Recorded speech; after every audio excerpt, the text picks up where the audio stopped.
அனைவருக்கும் வணக்கம். இந்த வீடியோல நம்ம குளியல் பொடியில சோப் செய்ய போறோம். இது கூட நம்ம ரோஸ் ஆயில ஆட் பண்ண போறோம்.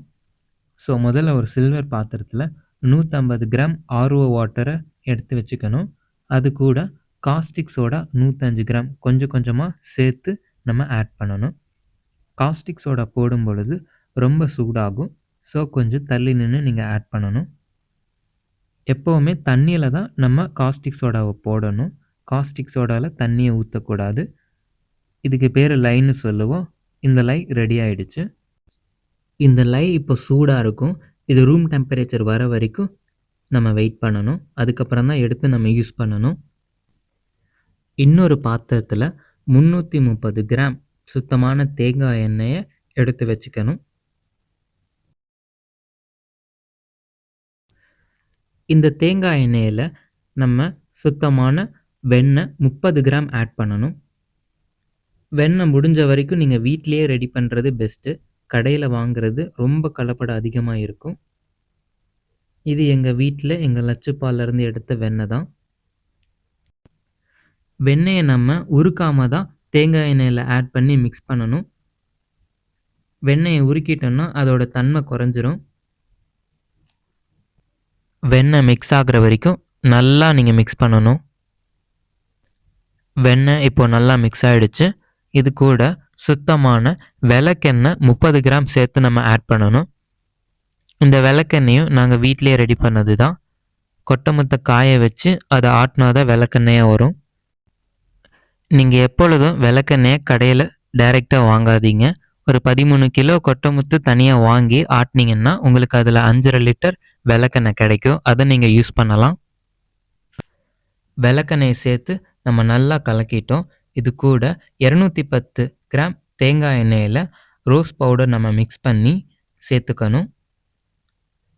இந்த ரோஸ் பால் ரோஸ் தான். அதை வாங்கி நீங்கள் அரைச்சி எண்ணெயில் மிக்ஸ் பண்ணி ஆட் பண்ணணும். இந்த எல்லா பொருளும் நல்லா சேர்ற வரைக்கும் மிக்ஸ் பண்ணிக்கிட்டே இருங்க. அவ்வளோதான். இப்போ இந்த ரோஸ் ஆயிலும் நல்லா மிக்ஸ் ஆகிடுச்சு. இது கூட குளியல் பொடி 40 கிராம் சேர்த்து நம்ம மிக்ஸ் பண்ணிக்கணும். இந்த குளியல் பொடியும் நாங்கள் வீட்லேயே ரெடி பண்ணது தான். இந்த குளியல் பொடி எப்படி செய்கிறதுன்னு நான் உங்களுக்கு தனி ஒரு வீடியோவில் எக்ஸ்பிளைன் பண்ணுறேன். ஆயிலில் பவுடர் அவ்வளோ சீக்கிரம் மிக்ஸ் ஆகாது. அது மிக்ஸ் பண்ணதுக்கப்புறம் தான் நீங்கள் அடுத்த ப்ராசஸ்க்கு போகணும். இது கூட நம்ம ரெடி பண்ணி வச்சுருந்த லை கொஞ்சம் கொஞ்சமாக வடித்து மிக்ஸ் பண்ணணும். லை ஊற்றும் பொழுது மெதுவாக தான் ஊற்றணும். ஒட்டுக்கா நம்ம ஊற்றிடக்கூடாது. ஊற்றும் பொழுது கொஞ்சம் கொஞ்சமாக ஒரே டைரெக்ஷனில் மிக்ஸ் பண்ணிக்கிட்டே இருக்கணும். லை ஊற்றினதுக்கப்புறம் குறைஞ்சபட்சம் 40 நிமிஷம், அதாவது நம்ம ரெடி பண்ணி வச்சுருந்தது செட் ஆகிற வரைக்கும் நீங்கள் மிக்ஸ் பண்ணிக்கிட்டே இருக்கணும். அது 40 நிமிஷம் ஆகலாம், இல்லை 1 மணி நேரம் ஆகலாம், இல்லை 1.25 மணி நேரம் கூட ஆகலாம். அதனால செட் ஆகிற வரைக்கும் நீங்கள் மிக்ஸ் பண்ணணும். அப்போ தான் உங்களுக்கு சோப் நல்லா கிடைக்கும்.